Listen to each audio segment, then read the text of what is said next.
primeira picape média da Fiat ainda não conseguiu muito destaque aqui em nosso mercado.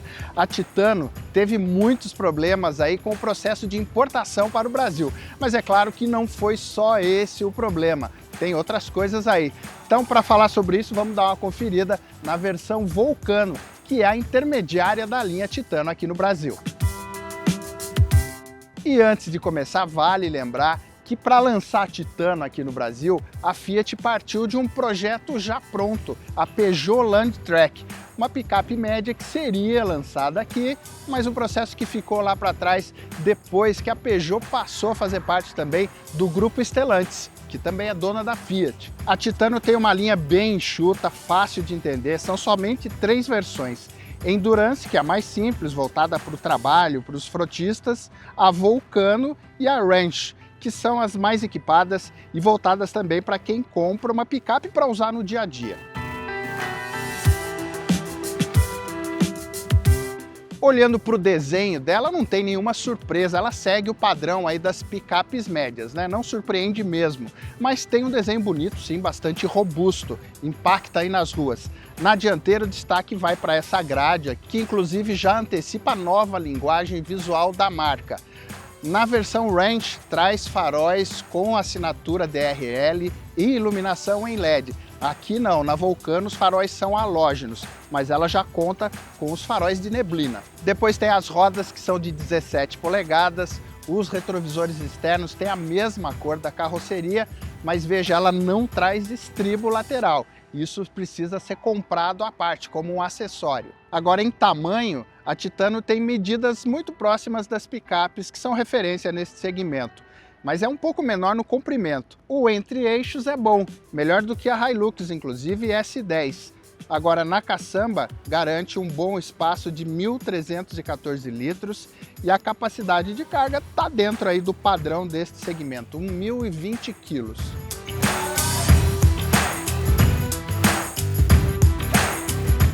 Até aqui tudo certo com a proposta da Fiat Titano, concorda?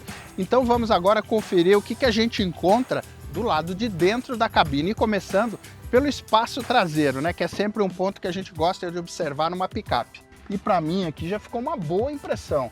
Claro que ela também tem um encosto um pouquinho mais vertical, que é meio que padrão numa picape desse porte, mas os bancos, os assentos aqui do banco são mais baixos, apoiam bem as pernas e dá um espaço confortável aqui em relação ao encosto dianteiro. Traz um nível de conforto aqui com as saídas de ar-condicionado, uma entrada USB. Agora o legal aqui que tem, por exemplo, um apoio de braço com porta-copos e mais, hein? Tem uma certa versatilidade aqui porque o encosto pode ser reclinado, olha. E aí aguenta até 100 kg de peso aqui em toda a superfície, o que ajuda bem na hora de carregar outros volumes que não precisam ir na caçamba.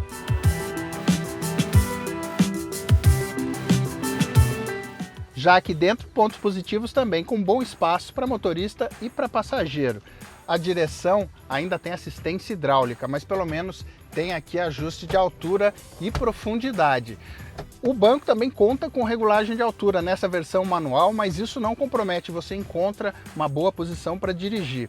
Agora é aqui na frente que a gente toma contato com uma certa dose de simplicidade da Fiat Titano. Veja aí, o painel de instrumentos ainda é analógico, tem um grafismo um pouco sem graça, só traz uma pequena tela TFT de 4 polegadas no centro com as informações do computador de bordo.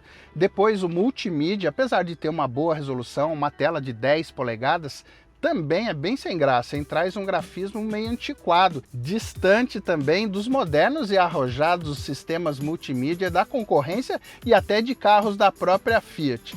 E outro ponto que chama atenção aí, que lembra um pouco as picapes mais antigas, é a quantidade de botões aqui, que até podem ser mais práticos, sim, mas também porque é um conjunto já lançado lá atrás em modelos da Peugeot como o 3008. E juntando aí com acabamento quase 100% de plástico, né, a não ser por esse apoio de braço aqui, isso tudo traz uma característica aí de mais simplicidade, como eu falei no início.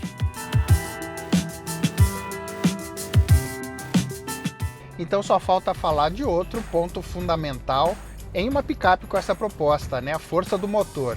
Nisso a Titano também não traz surpresas, mas tem um bom motor, o 2.2 turbo diesel de 180 cavalos e 40 kgfm de torque.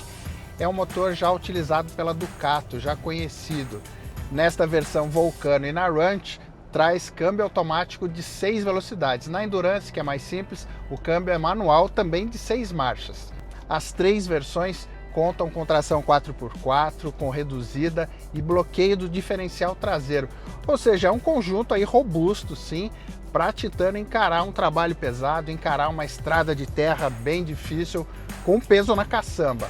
E vale repassar também que a Fiat fez um trabalho específico aí, um acerto específico de suspensão para a Titano andar bem aqui nas terras brasileiras, né, em nossas ruas. Agora, nesse ponto, ela traz aí uma memória do comportamento de Hilux, de S10, de anos atrás, né? Tem aquele balanço, aquele pula-pula clássico das picapes. É bem diferente do que a gente vê nesses modelos atuais, né? Principalmente a Ford Ranger. Agora, essa característica aí do pula-pula, esse certo desconforto aí da suspensão, vai incomodar mesmo quem olhar para essa picape pensando em um carro de passeio, que é muito comum hoje em dia. Para quem levar a Titano para o trabalho pesado mesmo, isso dificilmente vai incomodar.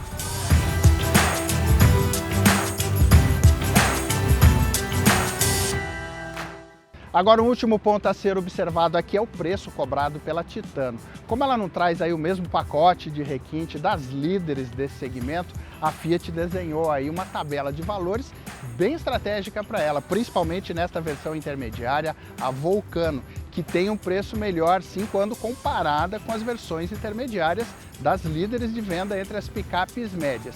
E como agora a Fiat resolveu aí a questão das importações, que a gente vai poder conferir se o brasileiro realmente entendeu a proposta dessa picape e se ela vai se dar bem nas vendas.